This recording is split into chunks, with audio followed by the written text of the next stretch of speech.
TRT Radyo 1'de Renkli Anlar devam ediyor.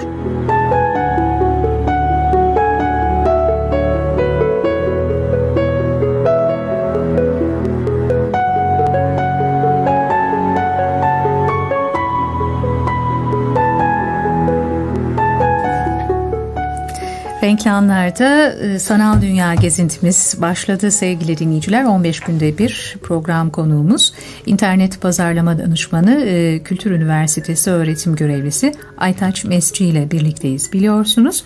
Kendisi bizi her programda bir konuğumuzla buluşturuyor. Bugün de hepsiburada.com pazarlama müdürü Anıl Altaş'la birlikteyiz. Hoş geldiniz. Merhaba efendim. Merhabalar, hoş bulduk. İnternet daha çok erkek egemen bir dünya mıdır? Yoksa dengeler değişiyor. Bugün onu mu konuşacağız Sayın Mesci? Evet, bugün açıkçası öncelikle konuşmaya başlamadan evvel ben bu Elazığ'daki depremde ölenler için bir üzüntülerimi bileyim. Hem Allah'tan rahmet dileyim ölenlere. Onunla bir başlayalım. Şimdi Dünya Kadınlar Günü aslında 100 yıldır kutlanan bu yıl 100. yılı bildiğim kadarıyla ve internete baktığımız zaman 17. yılını kutluyoruz Türkiye'de. Yani 17 yıl internet Türkiye'ye girdiğinden beri geçmiş. Bu süreçte çok aktif şekilde kullanmamıza rağmen son dönemlerde biraz benim gözlemlerimde bayanlar daha etkin hale gelmiş. Burada e-ticaretin biraz etkinleri var. Hem pozisyon olarak hem yaptıkları iş olarak. Şimdi öncelikle ben Anıl'a şeyi sormak istiyorum. İnternette bayanlar nasıl daha etkin olmaya başladılar? Yaptıkları özellikle ev hanımlarıyla başlamak istiyorum. Neler yapıyorlar? Bunları biraz bahsedebilir misiniz? E-ticarete yönelik olarak yaptıklarından tabii bahsedeyim. Çünkü benim de aslında uzmanlık konum e-ticaret. Ev hanımları yaptıkları bir takım el emeği, göz nuru objeleri aslında internette satmaya, internette paylaşmaya başladılar son dönemlerde. Bunun dışında işsiz kalan kişiler de geçen seneki krizin etkilerinin hala sürdüğünü de varsayarsak ne yapabilirim diye düşünürken interneti tabii ki bir pazarlama aracı olarak kullanmaya başladılar ve ikinci el sitelerde ya da tedarikçilere dayanan hepsiburada.com gibi sitelerde bu ürünleri paylaşmaya ve satışa çıkarmaya başladılar. Son dönemde bunun artan bir trend olduğunu görüyoruz. Yurt dışında da bu özellikle Amerika bazlı Etsy.com adlı sitede oldukça yaygın olarak dünyada da kullanılıyor ve Amerika dışında da birçok ülkede aslında kullanıcıları mevcut. Anladım. Peki burada size gelen talepler için özellikle onları bir eğitmeniz oluyor mu ev hanımları veya onlardan bir beklentileriniz var mı? Yani yaparken şunlara dikkat etsinler. Mesela bir ürün üretiyorsunuz. Oradan çok talep gelebilir. Bunun benzerleri veya tekil bir ürün mü yapacağız gibi önerileriniz var mı? Bunlar aslında bizim için önemli. Çünkü ev hanımları bu konularda merak ediyor açıkçası. Sadece ev hanımları için değil. Aslında tabii. Son dönemde internette niş alanlarda ilerleme söz konusu. E-ticaret alanında çok fazla ürün satmak yerine belli ürün gruplarını kendi içinde planlayıp programlayarak ve onları seçerek üretmek ve denemek aslında daha mantıklı olabiliyor. Bizim kendi grubumuz bünyesinde hemalhemsat.com'da yaptıklarımız var, evet.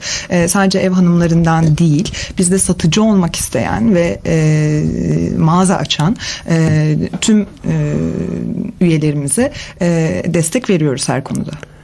Anladım.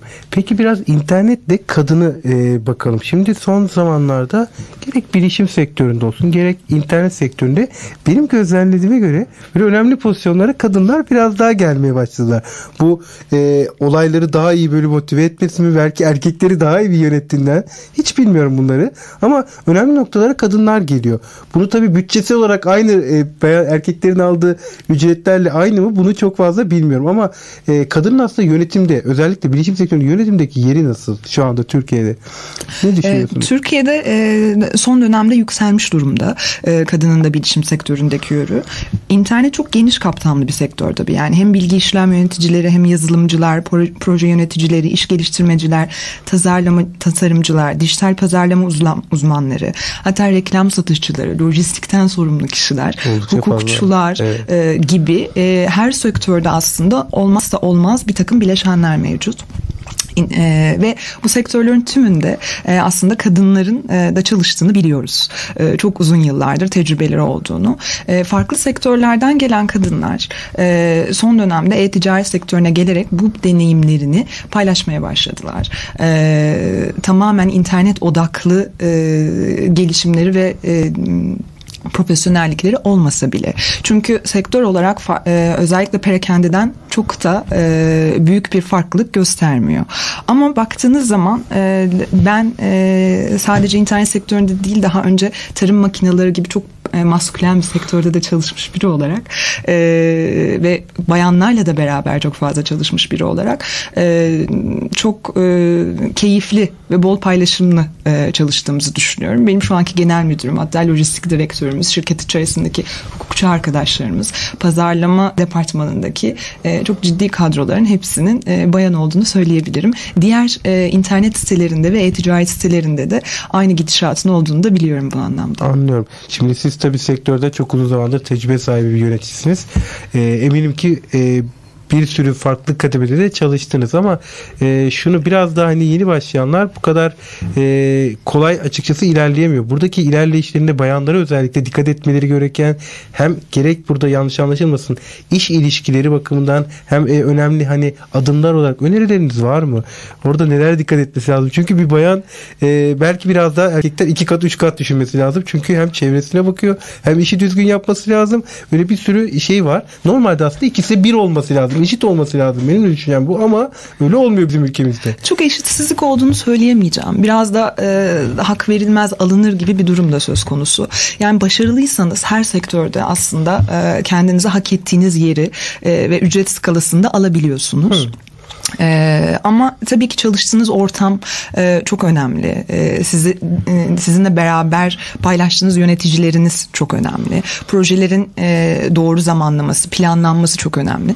Kadınlar bildiğiniz gibi girdikleri her ortamda ellerine değdirdikleri zaman farklı bir renk, farklı bir tat yaratırlar aslında. İnternet sektöründe de bu farklı gelişmiyor. İnternette baktığınız zaman proje yönetiminden ibaret bir sektör ve gün be gün değişen, çok hızlı dinamikleri olan bir sektör. Her kadının aslında hem ailesiyle olan ilişkilerinde hem de iş ilişkilerinde sonuçta iyi planlaması, düzenli ve titiz davranması, detaylara aslında önem vermesi bu sektörde de ilerlemesini mutlaka çok hızlı kılacaktır diye düşünüyorum. Anlıyorum. Şimdi aslında Kadınlar Günü güzel ama kadın deyince benim aklıma hep anne geliyor. Şimdi son zamanlarda da bu konu çok benim de günlerimde anne, ev annesi ve sonra takibinde çocuk.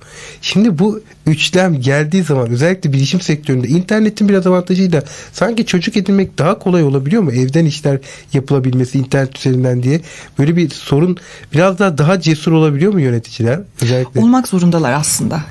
Yani kariyerinizde ilerlemek zorunluluğunuz varsa mümkün değil tek başınıza yol alamıyorsunuz. Burada o yüzden internetin biraz sanki avantajı var gibi. Daha cesaretlendiriyor mu? Evet, doğru söylüyorsunuz. Daha cesaretlendirebiliyor. Çünkü evden çok daha rahat çalışabilme durumunuz var. Ama internet dediğimiz iş 7/24 olan bir iş. Maalesef ki 9-5 çalışarak evde bilgisayarınızı açmayarak ya da sosyal medyaya ya da internete kepenklerinizi kapatarak ilerleyebileceğiniz bir sektör değil.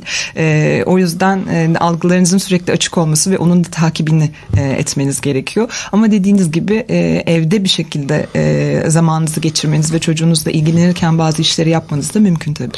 Şimdi tabii sosyal medya deyince ben dayanamadım. Bazı sorular sormam lazım. O sorudan önce bir minik tamam. ara verebilir miyiz lütfen? Tamam. Sorularımızı da ara sonrasına bırakalım. TRT Radyo 1'de Renkli Anlar programındasınız.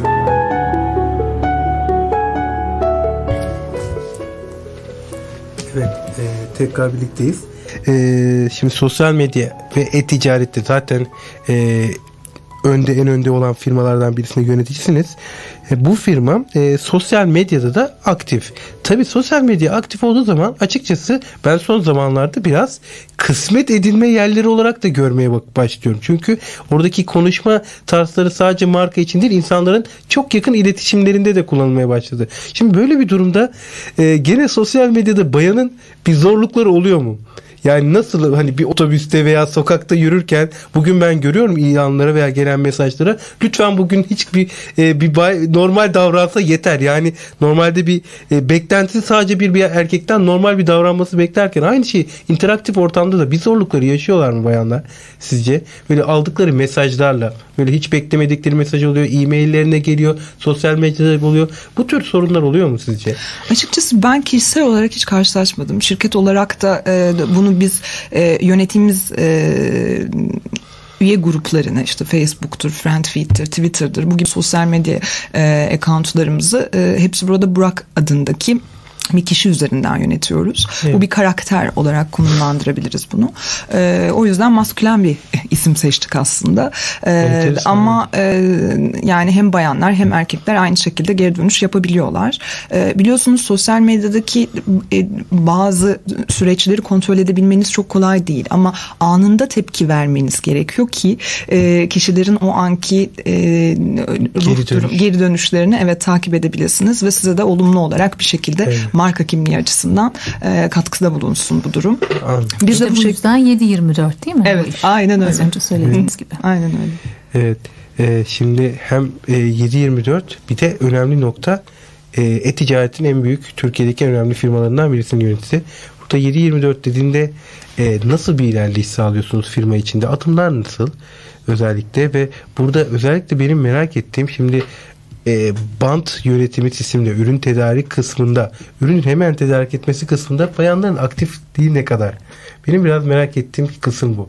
Yani çünkü neden? Bir sipariş geliyor. Gecenin 12'sinde, 1'inde geliyor. Hemen sabahleyin hazırlanması lazım. Veya bazen bir bay aynı anda geceliğin özel bir sipariş istiyor. Özel kargo istiyor. Şimdi böyle bir durumlarda oralarda çalışan kısımlarda da bazen yönetici olarak bayanlar oluyor. Ve bu geç saatlerde de olabiliyor.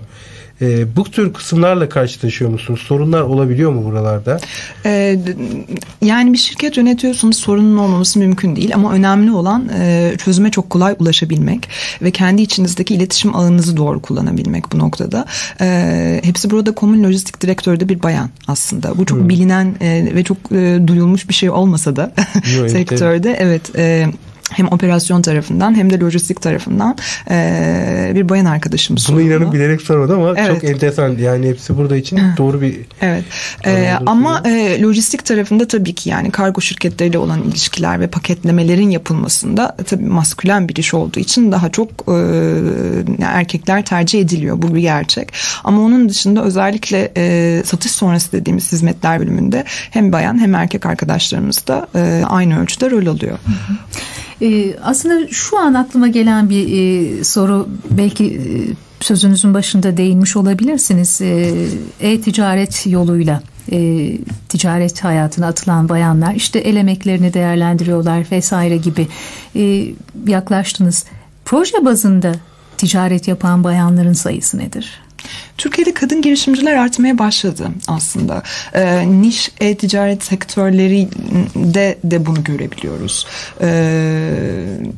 Kadın girişimciler içinde de bunu görüyoruz. Önemli olan bunu devamlılığını sağlamak ama. Yani bu bir heves olmamalı.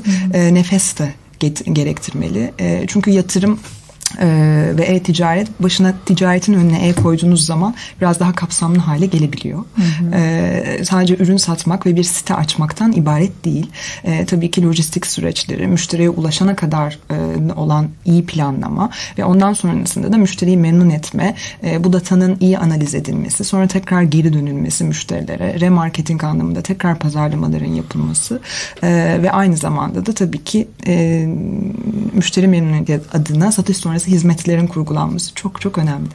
Başlı başına bir şirket oluyorsunuz. Evet, aynen öyle. O zaman bir de son olarak size şeyi sormak istedim. Kadın ve internet deyince aslında hani tam olarak neyi ifade ediyor? Böyle sonuçta ne olarak varacak? Neleri getirecek.